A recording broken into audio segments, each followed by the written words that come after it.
What's that? $5. $5 bill. Well, you owe me 10. Well, here's 5. I owe you 5. Thank you. Well, you owe me 10. Well, here's 5. I owe you 5 then. How about that? Okay. Well, you owe me 10. Here's 5. I owe you 5. Well, here's the 5 I owe you. Well, thank you. Here's the 5 I owe you, Coach. Thank you. Well, here's 5 I owe you. Thank you. Well,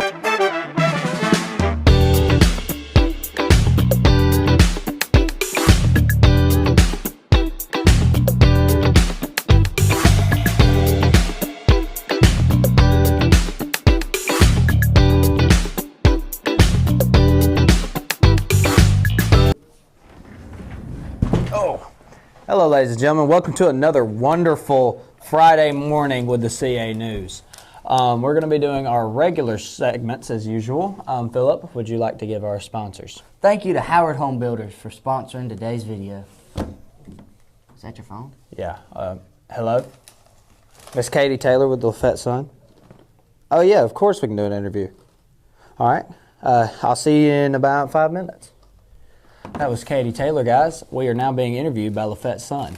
And before we go, I would like to say we are now only doing episodes Mondays and Fridays. So are you ready to get into these segments? Yeah, dude. Let's roll.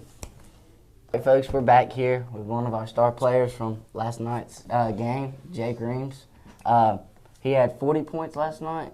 Something like that, but Yeah, who's counting, you know? Exactly. So, Jake, describe the tempo and the atmosphere as the game went on.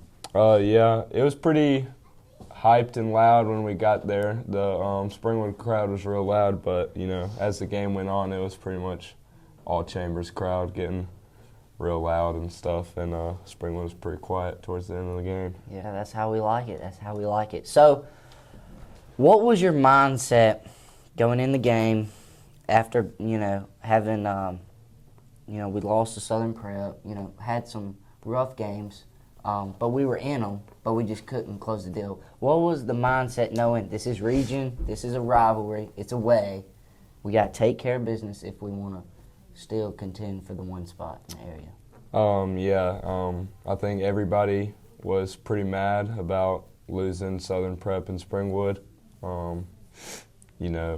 Springwood's always been our biggest rival, so we always want to come out and get the win against them, and that's just what we did.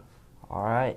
Well, we're going to let that one rest, and we're going to look forward. You got Southern Prep on Tuesday. What is the mindset and the game plan going into that, or will y'all put that together this weekend?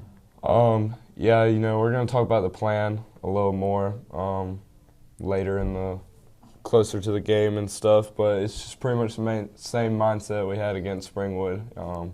We want to come out early and hit them in the mouth early. Oh, yeah. And so I have been informed that Southern Prep has a guy who is D1 or has received D1 offers.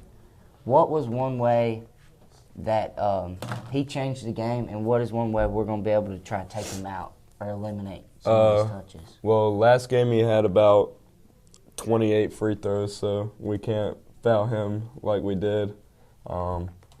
But I think our defense just needs to be the same as it was against Springwood, and we shut down Springwood's 2 guys, so I think that's just what we need to do against them too. Yeah, I agree. We just need to leave the fries in the bag. Folks, we'll be back in the next one. And folks, we're back here. This segment is sponsored by Rowdy Creek. We're here with Christian Terry, the starting point guard for the Chambers Academy Rebels.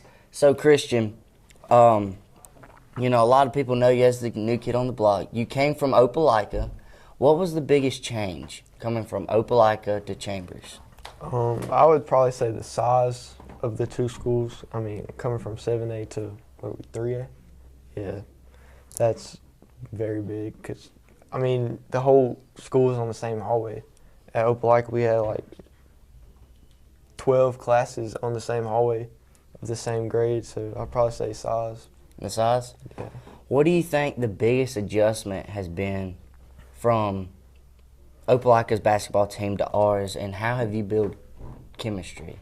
I would say the biggest adjustment for me is being one of the most important players than at Opelika.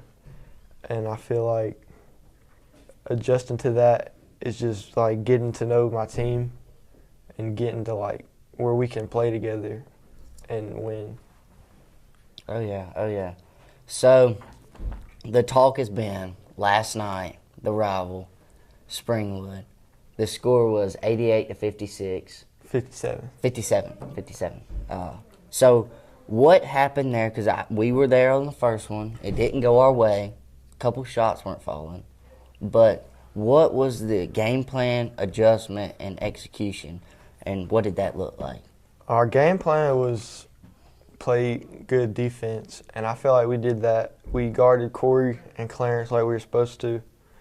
Offense, we were getting to the rim. We were scoring easy layups. We hit our free throws last night. Jake was a big part of that game. What do you have, 34 points? Something like that. Jake was a very big part of that game, and I feel like we all played together instead of trying to play one person at a time and just taking turns, as people say. Oh, yeah. Well, that's always a good thing, especially getting a little momentum going into the playoffs to be able to make a deep run at this thing. Our last question, how do you feel about your little brother playing right beside you? It feels great. And I didn't play with him at Opelika because he was going into 9th grade, so he was still on the freshman team, so I didn't get to play with him there. So it feels better to play with him here than waiting. I don't even know if I would have played with him there because I would have been a senior. He would have been a sophomore, so I don't really know. Yeah. Well, we're glad to have y'all, and folks, that'll be all for this segment. We'll see you in the next one. Hello, ladies and gentlemen. We're here at Langley Stadium, and today we're going to be doing our new segment, Free Throw Trivia. So we got Madison Stanford and Christian Terry here, some of our best basketball players we got, one on the varsity girls, one on the varsity boys. And we're going to ask them some questions. First one to make a goal gets to answer the question. If they get it right, they get a point. And the first one to 3 points wins. And if you get it wrong, then if they both get it wrong, we go on to the next question. All right, are y'all ready? How long is the shot clock in Alabama? Christian. 24 seconds. Wrong. Okay, go. In Alabama. 30 seconds. Wrong. Are you doing like high school? No, it's in Alabama specifically. You each get 3 tries to answer. Okay, then. 25 seconds. Wrong.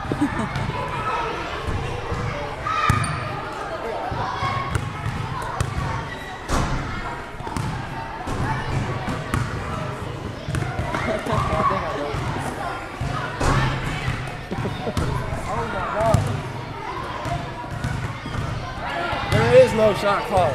Correct. Correct. All right, he gets the point. There is no shot clock in Alabama for high school football. All right. No, it's all right. Y'all ready? Number 2. What are the varsity record for your team? 8-5. Point to Christian. All right. If Christian gets another point, he wins. Madison, you're going to have to step it up a little bit. All right. What sport did Michael Jordan play after basketball? Baseball. She gets it. All right. So we got 1 and 2. Yeah, she made it. All right. This one's easy. How tall is a regulation hoop? 10 feet. And that is your game, folks. We got Christian as your winner. Academy, you have 10 feet 2 inches. There we go. All right. Well, thank y'all for watching this segment. Oh, and it is also sponsored by Rowdy Creek. So see y'all in the next segment. Welcome back, CA family. I'm Gabriel Bridges, and I'm here with. Hallie Hurst. And this is the sports update for the CA. I'm going to let Hallie talk first. So last week we played Springwood away, and we beat them by 30. So it was a very good game, and it was an area game too. I'd like to mention, so it did matter. And so we came out with the win, which was very good. Punched them in the mouth early, and they didn't respond. And this was the team's reaction after the big win.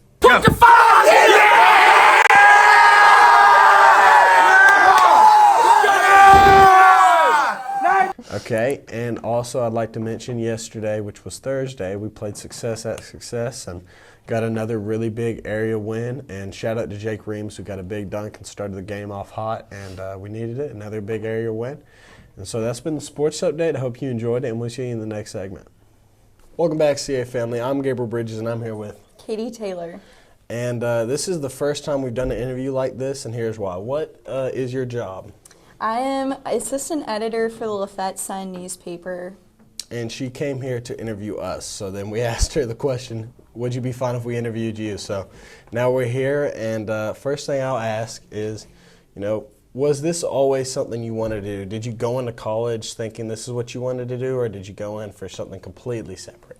Yeah, absolutely. So I graduated from Auburn University, and my major was public and professional writing, which is essentially technical writing, but I minored in journalism. So I always had a passion for English, and I've always really enjoyed reading and writing.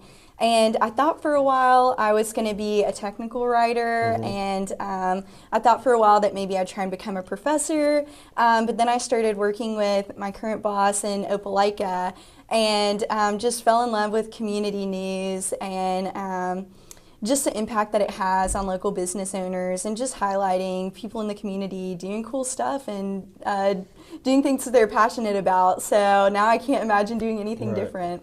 Well, you mentioned you came from Auburn, so could you give us a little insight on how long have you been in this area, and what is some big differences from a city like Auburn to here in Lafayette? Yeah, absolutely. So I grew up in a town similar size to Lafayette in North Alabama. It's called Priceville. It's outside of Decatur, which is outside of Huntsville. So that kind of puts where it's at. But anyways, I moved to Auburn 5 years ago. This will be my fifth year living in Auburn. And Auburn was even a big difference from where I grew up, because it's about the same size as Lafayette. Just has a lot more going on, very active in the community. But one of the big differences that I love between working in Auburn and Opelika and Lafayette and Chambers County is people are so excited to talk to you in Lafayette and Chambers County, where Auburn sometimes there's, you got to jump through some hoops with talking to media people. Most of the time, I'll call a business in Lafayette or Chambers County, and I'll be like, hey, when can I come by? And they're like, come by whenever, They're just like, ready to talk to you. So, but yeah, Lafayette and Chambers County has a lot of really passionate people who really care about their community and do a lot of outreach and engagement, especially for kids. There's a ton of really cool youth programs. So it's just a lot of really passionate people trying to help their community. I got one more question. What made you want to interview us, the CA News, and now that you've got to hang out with us kind of for a little bit, what's some of your inside thoughts on us, Yeah, absolutely, absolutely. So I heard about CA News, and I was like, oh my gosh, this is so cool. I love that young people are getting involved in news and just engaging with their school and the different things going on. I think there's so many great skills that young people can learn from practicing news in school, like project management, public speaking, time management, just planning ahead. There's just so many great skills. And I think that it's so cool that you guys are recognizing just different people in your school that you want to highlight, young kids who are doing fun things, fun programs, and sports that might not often get, as much attention. So I just think it's so great that you guys are wanting to really be engaged with your school and highlight people throughout your school. And as far as insights into CA News, I think you guys are killing it, and I think from what it seems, all of your viewers are really excited and really engaged, and I think that that's awesome. And just like I said, it's in my mind, the best thing about community and local news and what I love about my job is getting to highlight people who might not always get, the attention in the community, and highlight businesses who, don't have a budget for marketing and are just having a Facebook, and people who are, selling their art on the side. So you guys are getting to do that in your school, and I think it's so good to highlight those people doing cool things in their school and in their community. All right, well, now you're going to give me a chance to say thank you for letting me interview, and we really appreciate that you came out here to interview us, and we really hope you enjoyed this segment, something you've never seen before, probably not again, and we'll see you in the next one. Welcome back, folks. I'm Gabriel Bridges, and I'm here with Luke. And this is Kicking It with the Kindergartners, the first of season 2, so I'm excited, and I'm going to ask you a few questions. First thing is, how old are you? I'm 6. Okay, and who's your favorite senior, or if you have multiple? Peyton and Sam. Okay. What about your football players? Peyton, Sam, Philip, and Kent, and She's a cheerleader. and Peyton twice. Okay, so Peyton's the favorite, obviously. yeah. Okay, all right, we get it. Okay. What's your favorite thing to do in school? Probably go to PE, play math, and all of that. Okay, so is that your favorite thing to learn in school, math? You like math the most? Okay. When you're in PE and you're on the playground, what's your favorite thing to do? Probably play football. Okay, that's fair. What's your favorite lunch? What do you like eating? Chicken fingers. Chicken fingers. Okay, I mean, who can complain with that? And what's your favorite ice cream? Oh gosh, this is hard. Yeah, that's fair. Coffee. Coffee ice cream. I tell you what, Luke, that is not what I expected. That's a great answer, though. Well, Luke, you got anything else to say? No. Nothing crazy? Okay, all right. Well, that's been Kicking It with the Kindergartners, and we'll see you in the next segment. Hello, ladies and gentlemen. Do not speak to us anymore because we are now super cool and we are going to be in the Lafette Sun. The only way to get to us is to get through Carson Melton and Spencer Newman. Beware. So thank y'all for watching this episode of the CA News. It's been another wonderful Friday here with us. And before we go, we do have a word from our sponsor. Thank you to A Backwards Glance for sponsoring this All episode. right. And I believe that will be it for this episode. Thank y'all. We'll see you on the next episode.